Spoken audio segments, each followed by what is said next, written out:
안녕하세요. 체인지 클리닉 장주열 원장입니다. 저희가 옛날서부터 항상 많이 써왔던 말이 있잖아요.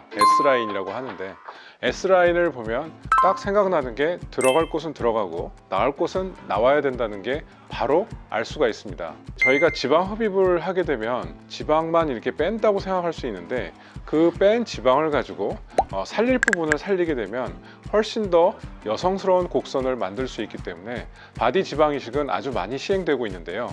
오늘은 이러한 바디 지방 이식에 대해서 설명을 드리고자 합니다.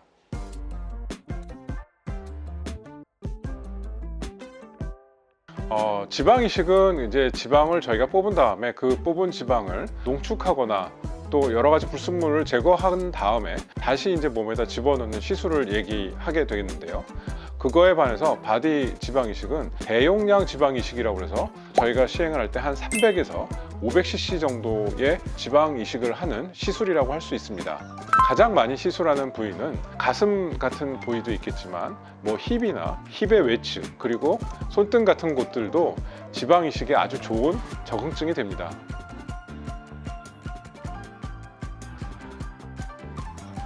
얼굴 지방 이식 같은 경우에는 저희가 허벅지 안쪽, 배, 그런 한 부위의 지방을 뽑는 것만으로도 저희가 지방 이식을 충분히 할 수가 있는데, 바디 지방 이식은 아주 많은 양의 지방이 필요합니다. 그래서 한 부위의 지방만 가지고 부족한 경우도 있거든요. 실제적으로 여러 부위의 지방을 다 선택하는 경우가 많습니다. 그래서 우리의 온몸에 있는 지방을 다 사용한다고 말씀드려도 될 것 같습니다.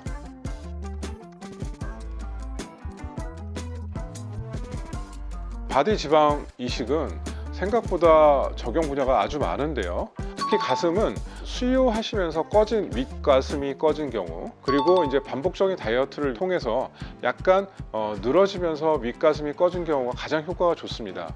그 이외에도 엉덩이 같은 경우에는 힙업을 시킨다든지 아니면 외측에 있는 힙딥 같은 것들을 채우는 것들이 가장 많이 시행하는 요소가 되겠고요. 또 우리 골반 같은 경우에도 앞에서 봤을 때 그 각을 이루기 때문에 그 각을 없애면서 부드러운 라인을 만드는 경우, 또 나이가 좀 드셔서 손등 같은 경우에 잔주름이 많은 경우에도 이런 지방 이식을 통해서 해결할 수가 있습니다.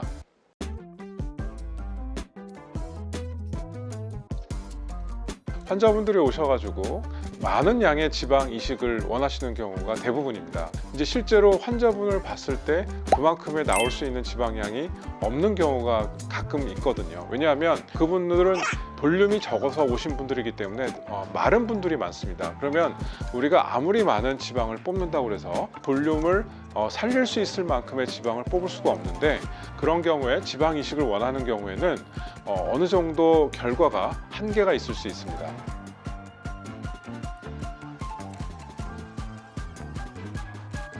지방 이식은 지방 흡입을 잘하는 병원에서 지방 이식도 잘하게 되는데요.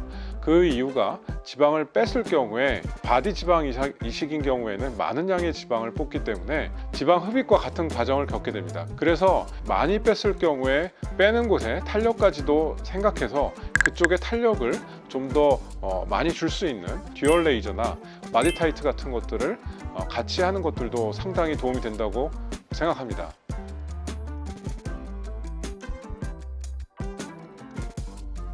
바디 지방 이식을 하게 되면은 넣는 지방이 완전한 지방도 아니고 또 그 지방이 살아야지 완전히 생착이 되는 거기 때문에 실제적으로 볼륨의 감소는 어쩔 수가 없습니다. 그래서 처음에 있는 풍성한 볼륨은 어느 정도 시간이 지나면 이제 감소가 될 수밖에 없는데요.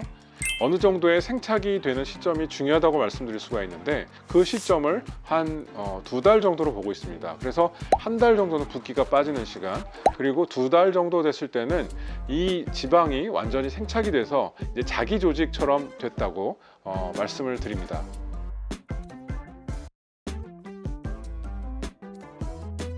실제적으로 보형물은 만져보신 분들도 계시겠지만 아무리 부드럽게 만들었다고 해도 약간의 이물감이 있습니다. 그래서 오히려 지방이 없으신 분들한테 보형물을 썼을 경우에는 보형물이 만져져서 싫어하시는 경우가 꽤 있거든요. 그래서 이제 보형물 위에다가 지방을 깔기도 합니다. 하지만 우리가 지방 이식만 넣었을 경우에는 자기 살이기 때문에 그런 이물감은 거의 없다고 말씀드릴 수 있고요. 그리고 또 한 가지 힙 같은 경우에 보형물을 넣었을 경우에는 힙이 우리 몸에서 아주 움직임이 많은 곳이잖아요. 그래서 실제적으로 그런 많은 움직임 그리고 마찰을 통해서 그 보형물 주변에 염증이 생길 수가 있습니다. 그래서 그 염증 때문에 또 부작용이 생길 수가 있으니까 염증이 많이 생기는 부위에는 지방 이식을 훨씬 더 많이 권해드리고 있습니다.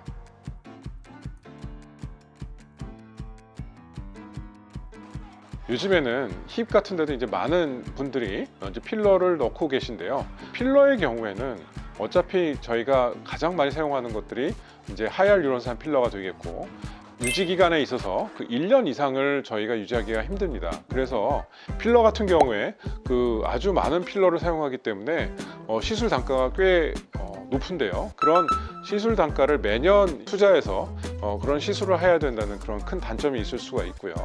대신 지방 이식을 했을 경우에는 생착된 지방은 계속 남아있는 거기 때문에 한 번의 시술로 장기적인 효과가 있다고 말씀드릴 수 있습니다.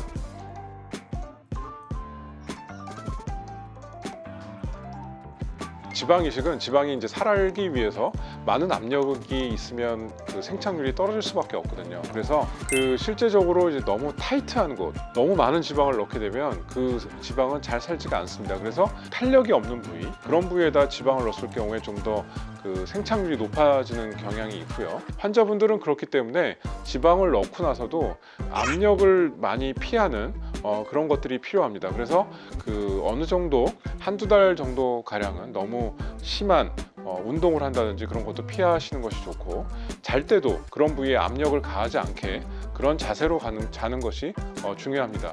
지방이 생착되는 동안에는 영양 섭취를 잘 해주시는 것이 중요하고, 또 그 음주나 흡연 같은 거 절대 하면 안 된다는 거 꼭 명심하셨으면 좋겠습니다.